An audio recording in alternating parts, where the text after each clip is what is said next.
First year की class में आज रेस्पिरेशन के बाद अगला टॉपिक है हार्मोन्स।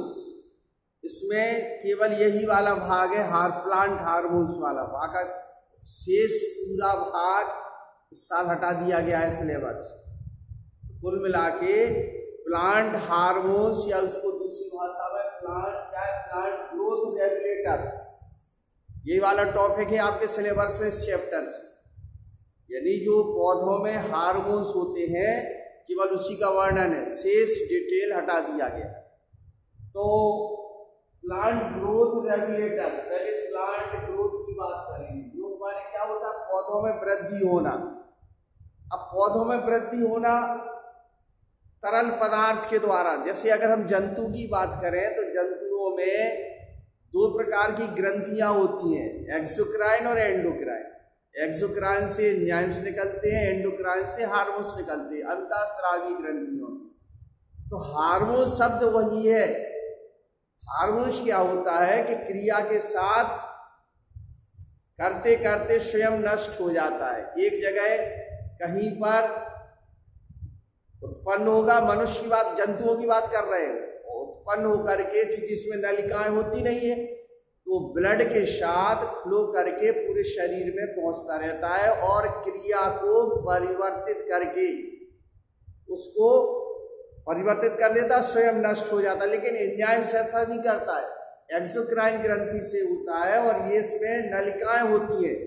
नलिकाओं के द्वारा एक स्थान से दूसरे स्थान जाएगा और क्रिया को परिवर्तित करके स्वतः अलग हो जाएगा, नष्ट नहीं होता है एंजाइम्स। लेकिन अपन लोग चूंकि पढ़ रहे हार्मोन्स, हार्मोन्स ऐसा सीधा साधा तरल पदार्थ है जो क्रिया के साथ परिवर्तित करके स्वतः समाप्त हो जाता है। ऐसे ही प्लांट्स में आइए, अब पौधों में भी जहां पर सबसे अधिक वृद्धि होती है वहां पर ये हार्मोन्स काफी अधिक मात्रा में पाया जाता है। चाहे वो पौधा वृद्धि कर रहा हो, पत्ती वृद्धि कर रही हो, फल फूल जड़ कुछ भी भाग हो पौधे का, सीड, फ्रूट, फ्लावर, जो भी प्रोसेस हो रही है उसमें हार्मोन्स के बगैर कुछ नहीं होगा। बिना हार्मोन्स के क्रिया संपन्न नहीं होगी। तो हार्मोन्स क्या है एक प्रकार से, जरा इसका इंट्रोडक्शन देते हैं हम आपको। पौधों में वृद्धि एवं विभेदन का नियमन उनके द्वारा निर्मित विशेष प्रकार के केमिकल मटेरियल द्वारा होता है। ये पदार्थ अति सूक्ष्म मात्रा में होने पर भी पौधों की वृद्धि एवं डेवलपमेंट पर अत्यधिक प्रभाव डालते हैं। इन पदार्थों को प्लांट ग्रोथ रेगुलेटर या फाइटो हार्मोन्स कहते हैं। ये सेल एलोंगेशन माने कोश का दीर्घीकरण, रूट इरेशन, vascular differentiation, budding, flowering, formation of fruit and seed की क्रियाओं का भी ये नियमन करते हैं।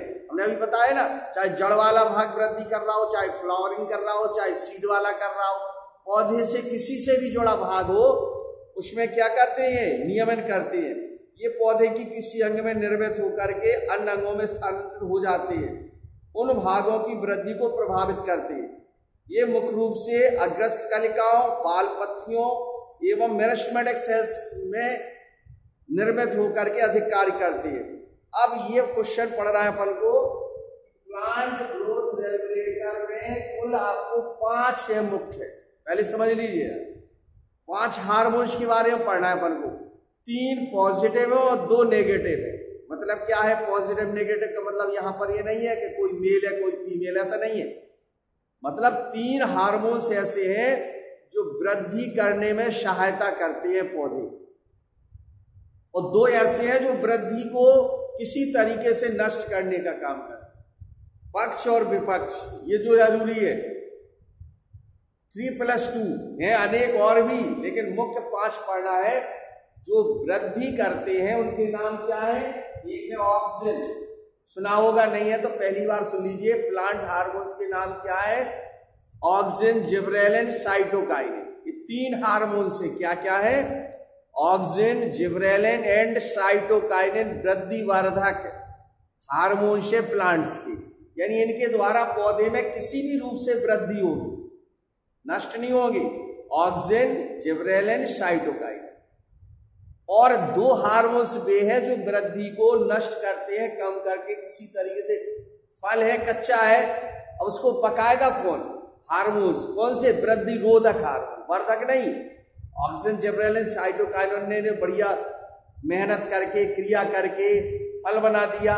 कच्चा फल है, अब वो कच्चे फल को पकाएगा कौन? वो अपने लिए लाभकारी है, वो अलग बात है, लेकिन वो पका करके नष्ट करके तोड़ देगा, तो वो दूसरा हार्मोन से वृद्धि रोधक है। दो ABA, FCSic एसिड, ABA है एक, तो ABA और एथाइलिन, ये गैसीय अवस्था वाला हार्मोन से।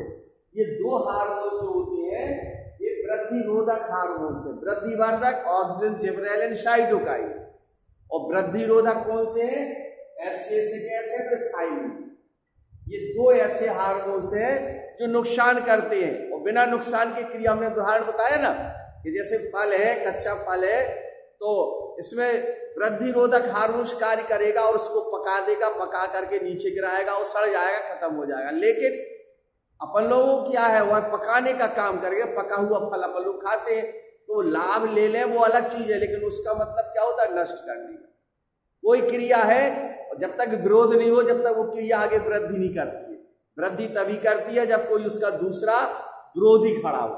तो ऑक्सीजन, जिबरेलिन, ये ऑक्सीजन, जिबरेलिन और साइटोकाइन, तीन हार्मोन ऐसे हैं जो ग्रोथ करने में सहायता करती है। अब ऑक्सीजन के नाम सुन लीजिए।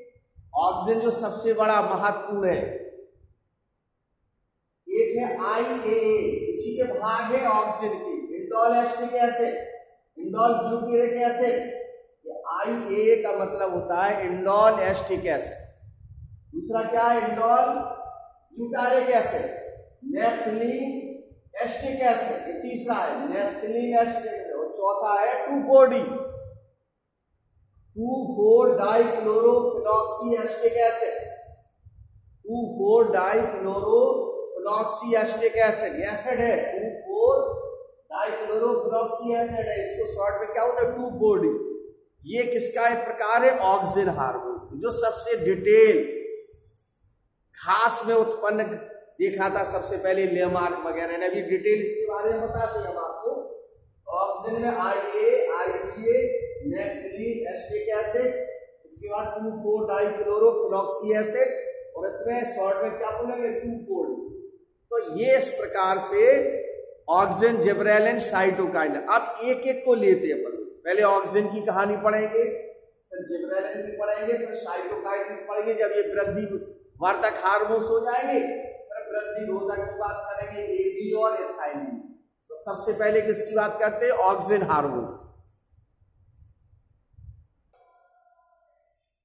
ऑक्सीजन में जो हमने आपको तीन उदाहरण दिए थे, 3-4, उसमें पहला 2,4-D का केमिकल स्ट्रक्चर देखिए। 2,4-D का केमिकल स्ट्रक्चर कैसे बनाते हैं?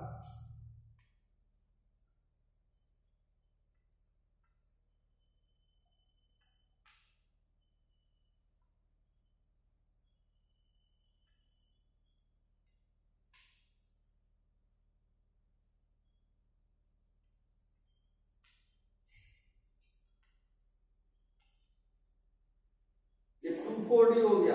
अब NAA, दूसरा NAA, नेफ्थलीन एस्टिक एसिड का चित्र देखिए।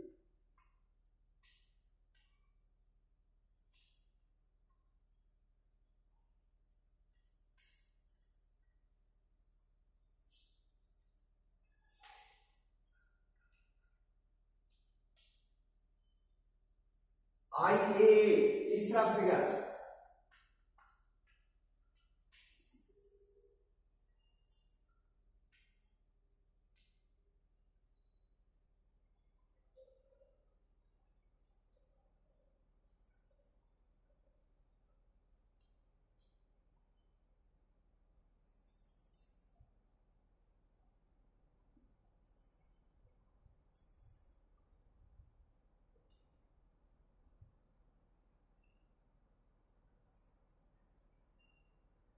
ये है IA, ये है NA, नेफ्थलीन एसिड एसिड, और जो तीसरा दिया था 2,4-D, इसका स्ट्रक्चर ये है 2,4-D।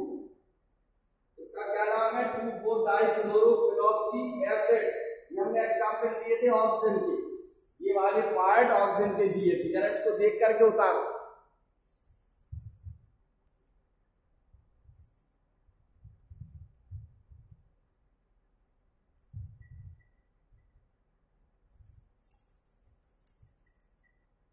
अब ऑक्सीजन के अनुपयोग, उपयोग क्या है पौधों के लिए, जो सबसे ज्यादा एक एक दो महत्वपूर्ण होते हैं। जैसे पहला उपयोग है सेल डिवीजन में, सबसे महत्वपूर्ण है कोश का विभाजन। ऑक्सीजन का जो सबसे अधिक उपयोग है वो सेल डिवीजन है। सेल डिवीजन के समय सबसे ज्यादा ऑक्सीजन कार्य करता है। दूसरा है स्टोरिंग ऑफ इंटरनोड, पर्वों को छोटा करना, गांठों को छोटा करना। तीसरा है पतन को रोकथाम, जैसे कभी पत्तियां नहीं झड़ने लगती हैं पेड़ पौधों में, जरा सी हवा चली, अपने फसल बोए चने का या कुछ का, फूल लगा हुआ है, अचानक पानी बरसने लगा या कोई तेज हवा चलने लगी तो वो फूल झड़ने लगता है, अपन लोगों को दिक्कत आ जाती है। तो ऑक्सीजन क्या करता है, उसको गिरने से बचाता है।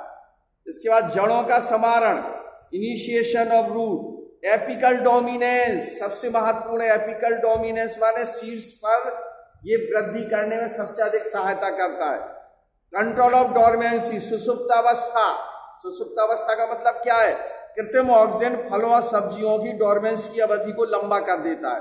जैसे अपन लोगों को पता है कि आलू जो है वर्ष में एक बार उत्पन्न होता है, अब उत्पन्न हो गया, रख दिया तो कोल्ड स्टोरेज में रखे हुए तो उस पर ऑक्सीजन छिड़क दिया जाता है, जिस कारण से उसमें अंकुरण शुरू नहीं हो।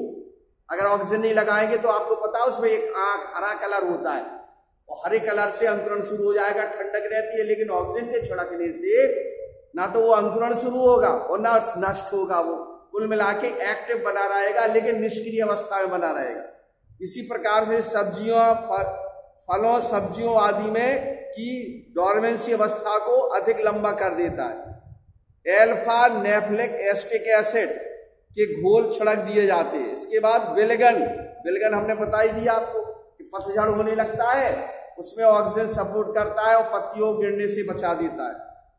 इसके बाद दिया है फ्लावरिंग की क्रिया, वो अभी बताया ना कि जैसे मालूम फ्लावरिंग, पुष्प गिरने लगते हैं तो अगर ऑक्सीजन का छिड़काव कर दिया जाए तो वह पुष्प या जो भी नुकसान हो रहा है वो नहीं होगा, फसल वगैरह। तो इतने ढेर सारे काम हैं इसके ऑक्सीजन के, ढेर सारे कोश, जैसे कोश का विभाजन, पर्वों को छोटा करना, पतन की रोकथाम, जड़ों का संवारण, शीर्ष एपिकल डोमिनेंस, ये किसके कार्य हैं, ऑक्सीजन के। इसके बाद अगला है कंट्रोल ऑफ डोरमेंसी, विलगन को रोकना, फ्लावरिंग को रोकना।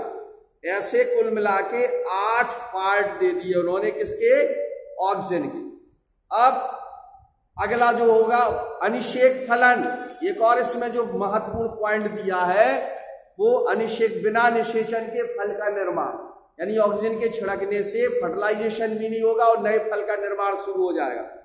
और बीड डिस्ट्रैक्शन, कुछ ऑक्सीजन का प्रयोग खरपतवार के नष्ट करने में, जैसे अपन खरपतवार, बीड कंट्रोल क्या होता है, खेतों में अनावश्यक पौधों का उगाना, फसल के साथ कुछ अन्य फालतू के पौधे उगाते हैं, उनको नष्ट करने का काम कौन करना, ये ऑक्सीजन काम कर लेता है, उन पौधों को नष्ट कर देता है जिनकी अपन को आवश्यकता नहीं। तो 9-10 पॉइंट हैं इसके ऑक्सीजन के प्रयोग, जिनके द्वारा ऑक्सीजन के काम, मतलब कुछ लाभदायक कार्य। तो 2 प्रकार से, या तो अनुपयोग लिख सकते हो या यूज, ऑक्सीजन का क्या क्या उपयोग है फसलों या पौधे के लिए। तो ये हुआ पहला किसका, ऑक्सीजन का। डार्विन साहब ने खोज की थी, ध्यान रखना, लेमार्क ने नहीं, इसने, डार्विन ने एक कोई घास मिली थी सबसे पहले, उस घास पर एक्सपेरिमेंट करके बताया था कि इसमें एपिकल और नीचे वाले भाग में सबसे ज्यादा क्या पाया जाता है, ऑक्सीजन हार्मोन्स पाया जाता है। ऑक्सीजन हार्मोन्स के कारण क्या होता है, जैसे मान के चलिए आप पेड़ पौधे डले हुए हैं, तो डले हुए हैं, मान लीजिए ये पौधा डला हुआ है, तो इसमें ऑक्सीजन कहाँ पाया जाएगा, नीचे वाली मात्रा में सबसे ज्यादा, लोअर पार्ट पर, यानी ये पृथ्वी ग्रेविटेशनल के कारण नीचे वाले भाग पर ज्यादा पाया जाता है। अब 2 पौधे धूप में खड़े, एक कुछ छाया में खड़ा है, उसका आधा हिस्सा पौधा का कुछ भाग छाया में और कुछ भाग धूप में, तो जो छाया का वाला भाग होगा वह धूप से अधिक कहाँ पाया जाएगा, पहुंच जाएगा वो छाया वाले भाग।